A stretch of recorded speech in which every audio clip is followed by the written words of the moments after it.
October 17, 1987, Silver Creek, Oregon. A quiet town where nothing ever happens, until one night, when something did. The Walters family, David, Marie, and their 8-year-old daughter Lily, were seen attending a Sunday church service. They smiled, they laughed. They looked perfectly normal. But just 24 hours later, they were gone. Not moved, not missing, vanished as if they never existed. When police arrived at their house, the front door was unlocked, the dinner still warm on the table. The family car sat in the driveway, but the house was silent. David's wallet was on the counter. Marie's phone was charging.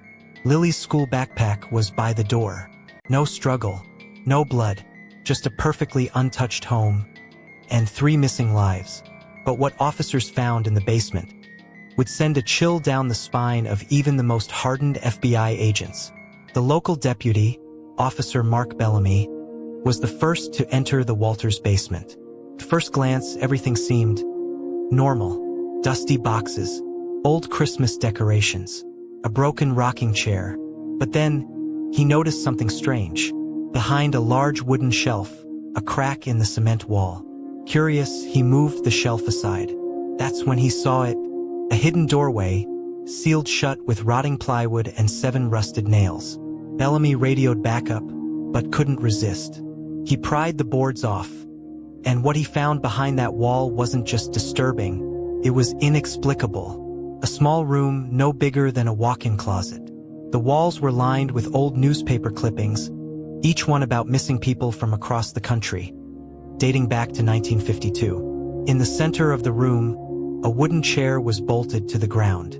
On it, a tape recorder still running. Officer Bellamy pressed play, and for the next 47 seconds, all he heard was this: a child's voice whispering, "He comes when we're alone.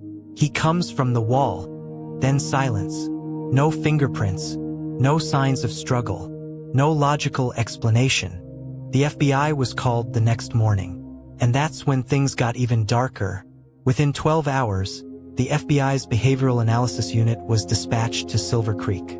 The Walters home was sealed off. The hidden basement room was declared a potential crime scene. Special Agent Rebecca Sloan, with 19 years of experience in profiling serial offenders, took lead. And her first impression? This wasn't a break-in. This was someone who knew them. Someone who planned this for a long time. But what she found next would contradict everything. Forensics reported something beyond explanation. The basement room was completely sealed. No way in, no way out. No ventilation. No secret exit. Yet somehow, someone had been inside recently. A fresh footprint was found on the dusty concrete floor. Size 9, barefoot, not matching anyone in the family. Even creepier, a child's drawing folded under the chair. It showed a stick-figure family, mom, dad, and daughter, and standing behind them, a tall, faceless man, drawn in red crayon, with the words, "He never sleeps."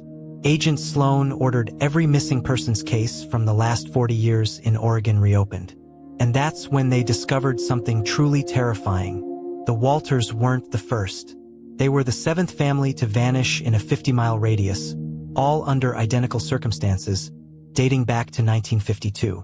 Same type of house, same room in the basement, same drawing, but never, not once, had a body been found. As Agent Sloan dug deeper into the files, a chilling realization hit her like a freight train.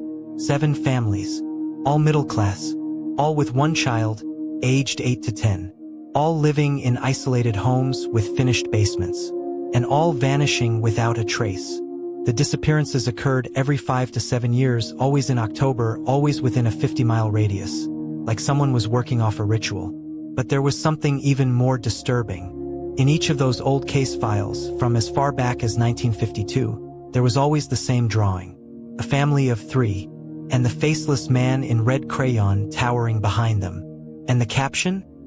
"He never sleeps." But there was no record of who drew them. No fingerprints. No artist identified. That's when Agent Sloan made another connection. All the homes, every single one, had been built by the same construction company, Braylock Developments, LLC, a company that, strangely, went bankrupt in 1953, right after building their seventh and final home, the same home the Walters lived in. Digging through public records, Sloan found the original blueprints of the house. But there was a problem. The secret basement room? It wasn't on the original plans. According to official documents, that room was never supposed to exist. It was just past 2:13 a.m. when Agent Sloan returned to the Walters residence. The house had been sealed for days. No one had entered. No alarms had gone off. But something had changed. The front door, slightly open. The lights, flickering. And in the silence of the night, she heard it. A sound that stopped her cold, whispering. From beneath the floorboards, Agent Sloan's behavior changed after that night. She stopped answering calls, started sleeping in her office. Her partner, Agent Luis Calderon, grew concerned. One morning, he found Sloan sitting alone in the evidence room, staring at the crayon drawing, tears in her eyes. She whispered something over and over. "It's not human. It was never human." Calderon took over the investigation. He brought in paranormal experts, unofficially, of course. One of them, Dr. Evelyn Cross, a professor of folklore from Yale, said something disturbing. This entity, it matches a pattern found in ancient Native American legends, the Tall Watcher. It lives in shadows. It feeds off isolated families. And it always takes three. But there was more. She explained that those who investigate it too deeply often begin to hear whispers. And then, they vanish too. Calderon didn't believe it until he opened his hotel room one night and found a red crayon drawing taped to the mirror. It showed him standing alone with the words, "You saw too much." The next morning, Calderon was gone. His phone left charging.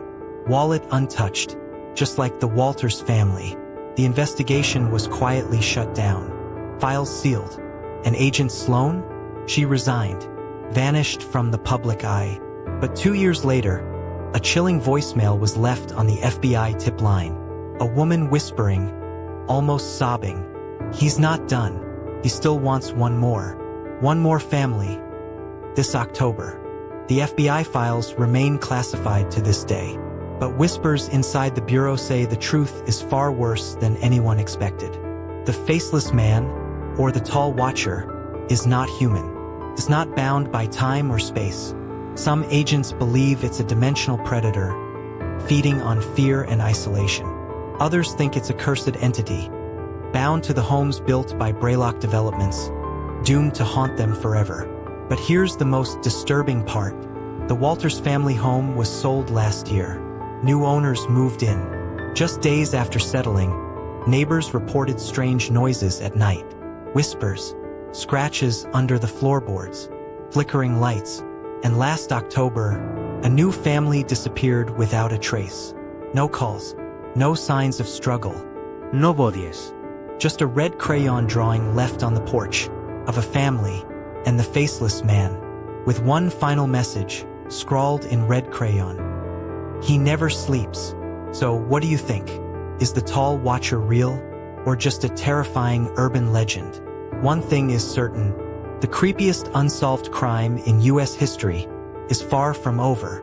And maybe you should be careful who you trust and where you live, because sometimes the most terrifying monsters live just behind the walls.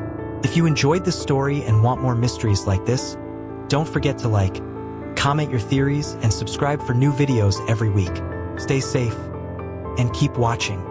If you enjoyed this creepy story, hit like and subscribe for more. Drop your thoughts in the comments and don't forget to share with friends. Thanks for watching.